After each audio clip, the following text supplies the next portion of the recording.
সরকারের সাথে জাতীয় নাগরিক কমিটি এবং বৈষম্য বিরোধী ছাত্র আন্দোলনের একটা সম্পর্ক আছে। সম্পর্ক বলতে আসলে সত্যি কথা বলতে কোনো সম্পর্ক নাই।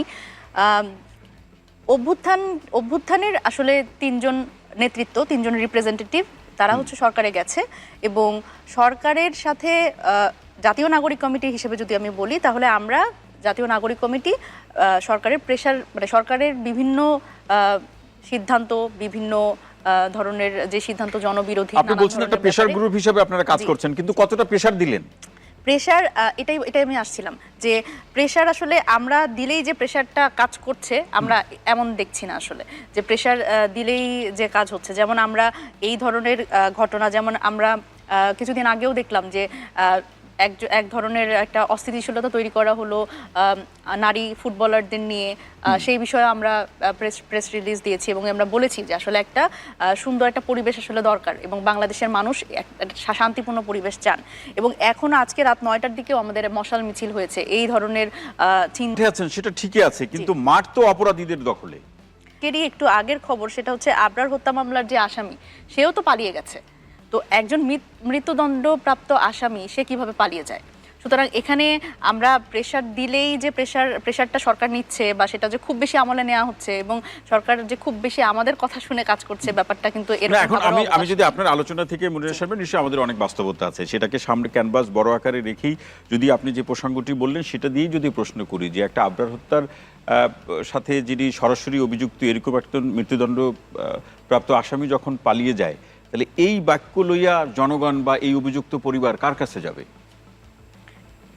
এটাই দেখেন, এখন মানে বাংলাদেশের একটা পরিস্থিতি হচ্ছে এরকম যে গত 15 বছরে বাংলাদেশে আসলে বিচার ব্যবস্থা এমন অবস্থায় পৌঁছেছে যে মানে একটা বিচারহীনতা সংস্কৃতি ছিল। এবং আমি যদি বলি পুলিশের কথাও এখানে একটু, সেটা হচ্ছে যে আগে লোকে পুলিশের কাছে যেত না, কারণ হচ্ছে পুলিশ দ্বারা নিপীড়িত হবার একটা আশঙ্কা ছিল এবং মানে পুলিশকে আওয়ামী লীগ এবং ওই ফ্যাসিস্ট সরকার এমনভাবে এম্পাওয়ার করেছিল যে পুলিশের দ্বারা আসলে মানুষজন নিপীড়িত হতো। কিন্তু এখন এমন একটা অবস্থা 5 আগস্টের পরে আমরা দেখছি যে যে পুলিশ আওয়ামী লীগের একটা গুন্ডা বাহিনী হিসেবে কাজ করেছে এবং ছাত্রদের মানে প্রতি এরকম হিংস্র হয়েছে, ছাত্রদের বুকে গুলি করেছে এবং মানে ছাত্র জনতার এই অভ্যুত্থানের পরে এই পুলিশ এমনভাবে ডাম্প হয়ে গেছে এবং তারা এমন রকম নিষ্ক্রিয়, তাদের কাছ থেকে আসলে কোনো ধরনের একটা ছিনতাই রাহাজানি, দেখেন আগে কিন্তু এই ধরনের ঘটনায় পুলিশ খুব দ্রুত অ্যাকশন নিতে পারতো। আপনার একটা ফোন হারিয়ে গেছে, পুলিশ এই রদবদলের একটা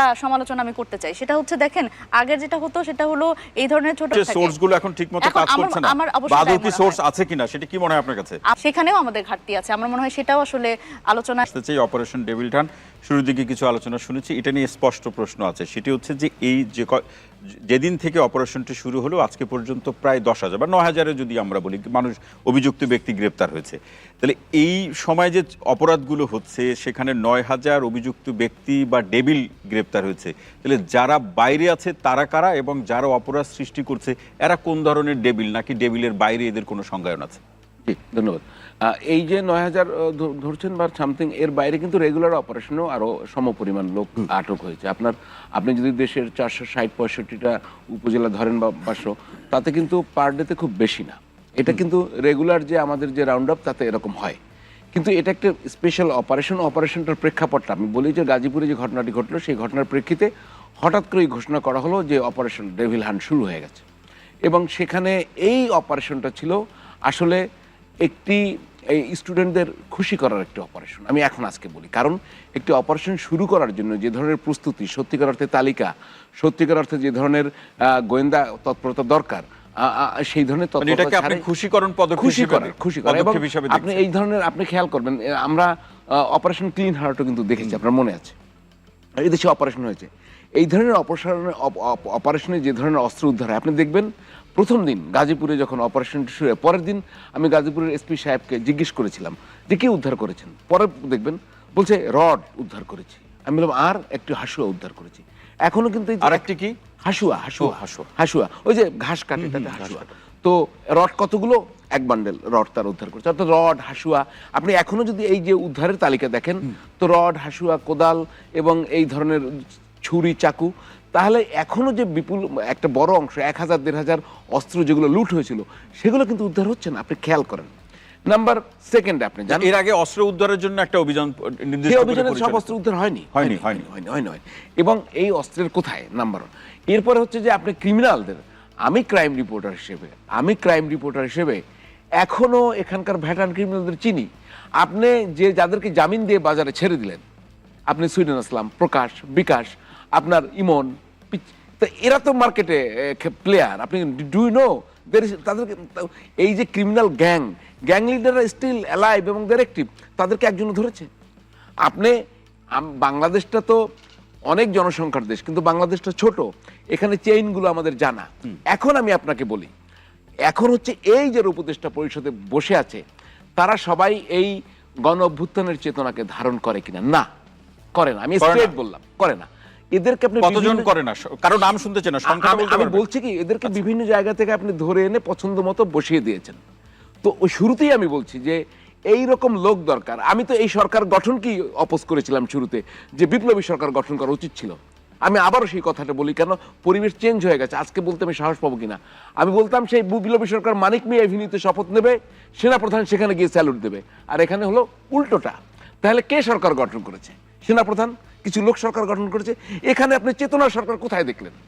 এবং এই যে উপদেষ্টাদের ভিতরে কেউ কেউ যে আখের গোছাচ্ছে না, কিন্তু সরকার তো বলছে এই সরকার জন আকাঙ্ক্ষার সরকার, শিক্ষার্থী, ছাত্র, শ্রমিক, জনতার সরকার। অবশ্যই জন আকাঙ্ক্ষার সরকার, জনগণ তো আকাঙ্ক্ষা করে, কিন্তু জন আকাঙ্ক্ষার সরকার তারা সেই আকাঙ্ক্ষা পূরণ করছে না ব্যক্তিগত আকাঙ্ক্ষা পূরণ করছে? আমি আপনাকে আবার উদাহরণ দিয়ে বলি, খুব খুব শ্রদ্ধা নিয়েই বলি।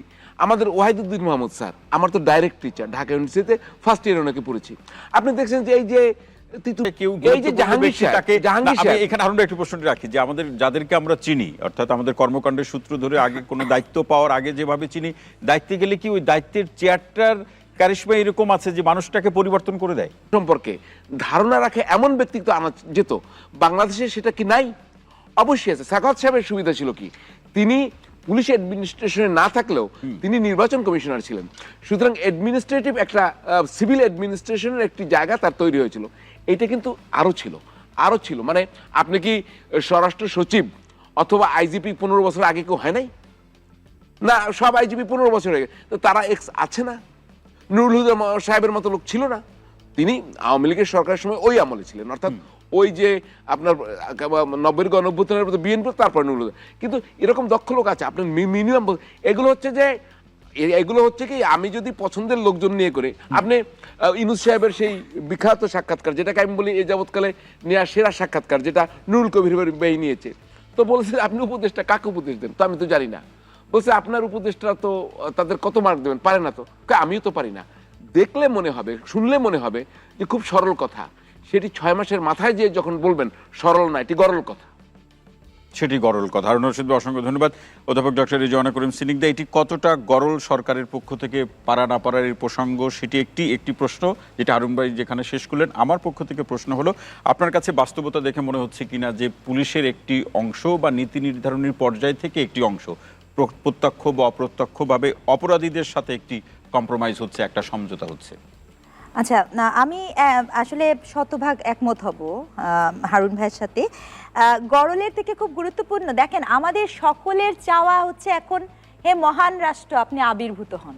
গত 7 মাস ধরে আমরা খুঁজে পাচ্ছি না। দেখেন গল্পটা এখন এমন জায়গায় এসে দাঁড়িয়েছে যে আমরা আর পদার্থ চাই না, আমরা অপদার্থই চাই। কারণ সবাই জড় বস্তুতে পরিণত হয়েছে, কোনো প্রতিষ্ঠান কাজ করছে না, কোনো কিছুই কাজ করছে না। এই যখন অবস্থা, এখন আপনার এই যে কিছুক্ষণ আগে যিনি ফোন দিলেন, তিনি বললেন বটে ফেরির কথা। আমি আপনার সাথে আসার ঠিক এই মুহূর্তে আপনার গাজীপুরের চৌরাস্তাতে আপনার একজন যৌনকর্মী, আপনি জানেন বাংলাদেশের লিগ্যাল সিস্টেমে যিনি কার্ড ধারণ করে তিনি কিন্তু লিগ্যালাইজড, ঠিক আছে? বাংলাদেশের আইনে উনি কোনো অপরাধ করছেন না। সেই নারীটাকে ভিডিও করে প্রকাশ্যে তার চুলটা কেটে দেওয়া হচ্ছে। আপনি বলেন তো আমাকে, সত্যিকার অর্থে ডেভিলটা এখানে কে হচ্ছে? ওখানের প্রশাসন, এটা তো সামাজিক যোগাযোগ মাধ্যমে ভাইরাল। কোথায় গেছে 911?